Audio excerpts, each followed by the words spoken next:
A ver, ¿qué pasaría si tuviéramos delante un informe de inteligencia escrito desde el futuro? Pues hoy vamos a analizar justamente eso, un documento que está fechado el 2 de abril de 2026. Ojo, aquí no vamos a jugar a ser adivinos, sino que vamos a desgranar la visión del mundo que nos propone este texto y a entender la lógica de su argumento, paso a paso. Desde la primerísima línea, el documento ya nos deja claras sus reglas del juego. Afirma que se ha filtrado para quitar de en medio cualquier cosa que venga de la llamada prensa canalla. ¿Y en qué se basa entonces? Pues únicamente en lo que define como datos oficiales y patrióticos.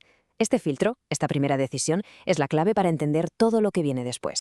Así que nuestro objetivo es bastante sencillo. Vamos a descomponer de una forma totalmente neutral los argumentos que presenta este informe. No se trata de juzgarlos, sino de meternos en su lógica interna y ver cómo va conectando diferentes sucesos para construir su particular visión del mundo.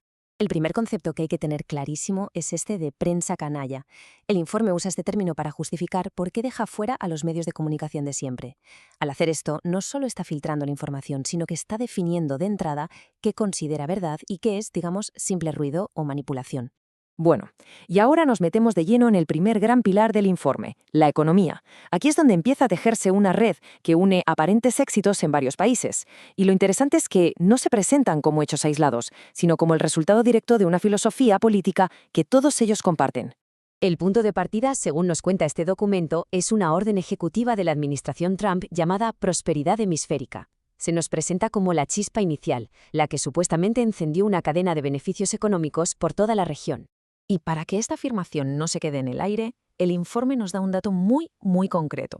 Una caída inmediata del 14% en el coste de la electricidad para la industria en Costa Rica y El Salvador.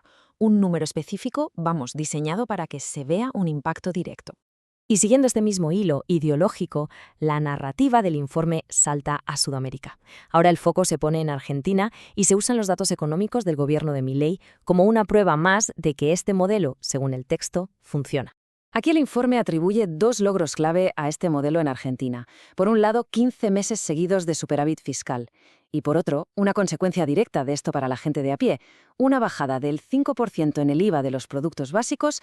La historia vuelve a Centroamérica, a Costa Rica, para presentarnos otra transformación económica. Se describe un modelo antiguo proteccionista que, según el informe, favorecía a la casta, que vendrían a ser grupos como los productores de arroz y azúcar, y se contrapone con un modelo nuevo de mercados abiertos y sin aranceles. Y una vez más, como ya hemos visto, el informe ancla su narrativa en un dato concreto. Este cambio de política lo vincula directamente a una inflación interanual negativa del 1,2% en los alimentos.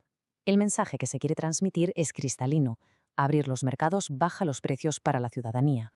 Vale, y con esto llegamos al segundo gran pilar del informe, la seguridad. El argumento central es que ninguno de los éxitos económicos que hemos visto sería posible sin una base sólida de control por parte del Estado. En esta visión del mundo, el orden siempre va antes que la prosperidad.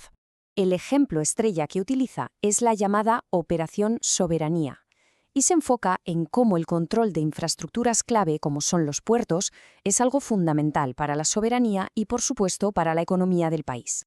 El informe nos lo desgrana en 3 pasos. Y ojo, porque el primero es muy revelador: integrar inteligencia propia, no dependiente de organismos globalistas, que es su forma de referirse a cuerpos internacionales como la ONU o la OEA. El segundo, un monitoreo intensivo. Y el resultado final, lograr la cero contaminación. Ese primer paso es crucial, porque refuerza la idea de una soberanía total, incluso a la hora de manejar la información. Y aquí es donde el informe cierra el círculo. Conecta directamente este éxito en seguridad con un resultado económico que se puede tocar: un crecimiento del 3,8% en el empleo rural de las provincias de la costa. La lógica que nos plantean es: seguridad es igual a confianza, y confianza es igual a empleo. El Salvador se presenta ya como el ejemplo definitivo de esta conexión entre seguridad y economía. El informe vincula directamente el control del territorio y la reforma de las prisiones con la producción de alimentos. El mensaje es que el orden social se traduce en autosuficiencia para la nación, un concepto que se resume en el lema que propone el informe: la soberanía se defiende con trabajo. Bien, hasta ahora hemos visto las piezas del puzzle por separado. La economía por un lado, la seguridad por otro. Pues ahora es cuando el informe las junta todas para construir su visión final, el concepto que, según argumenta, le da sentido a todo lo demás. Y aquí lo tenemos, la definición formal de esa visión: el eje de la libertad. El informe no lo presenta como una simple coincidencia de gobiernos con ideas parecidas, sino como una alianza estratégica y consciente, unida por una ideología compartida que rechaza de plano el globalismo. Para que esta idea quede bien clara, el informe conecta los logros que atribuye a cada miembro de este supuesto eje. Tenemos a Estados Unidos, que aporta la política energética, a Costa Rica con la baja inflación y el control de sus puertos, a Argentina con el superávit fiscal y El Salvador, que consigue la soberanía alimentaria gracias a la seguridad. Cada uno, según esta narrativa, aporta una pieza para construir la imagen de un modelo de éxito. Entonces, si exprimimos todo el documento, ¿con qué nos quedamos? Pues con estos 5 principios que el propio informe bautiza como soberanía total. Es una visión completa, de 360 grados, que abarca desde la independencia económica y el control del territorio hasta el control de la información, una fuerte autoridad del Ejecutivo y una política exterior antiglobalista. Y llegamos al final con una pregunta, una reflexión. A lo largo de este análisis hemos descompuesto la lógica interna de un informe muy particular. La cuestión que queda en el aire tiene que ver con su propia metodología. ¿Qué implicaciones tiene construir una visión del futuro basándose únicamente en la información que confirma tus propias ideas? Una pregunta que la verdad va mucho más allá de este documento y toca el núcleo de cómo se construye la percepción de la realidad.